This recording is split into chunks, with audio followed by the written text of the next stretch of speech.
How to fix privacy settings on Roblox. Hi everyone, welcome back to the channel. In today's video, I'll simply guide you through the steps on how you can fix your privacy settings on Roblox, so make sure to watch the video till the end. If you'd like to fix your privacy settings on Roblox, all you have to do is, first of all, you can open up your Roblox browser or you can open up your Roblox app. And if you're on browser, just go to roblox.com and then just make sure that you're signed into your account. Then you simply want to tap the gear icon, which is at the top right hand side of the screen. Then you want to navigate to settings. Now once you go to settings, you're going to see this type of interface where by default you're going to be under account info, where you just need to tap on it once and then switch to the section where it says privacy.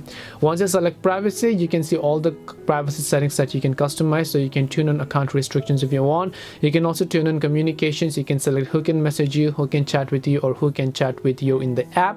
You can also choose to connect with friends, about your phone number, and your other so on settings. Depending upon what you want to fix, you will find those options right here on this page. This is simply how you can fix your privacy settings in Roblox. Hope this video was helpful to you. If it did help you, make sure to leave a like and subscribe to the channel. If you have any questions, feel free to leave them down. Thank you very much for watching and see you in the next video.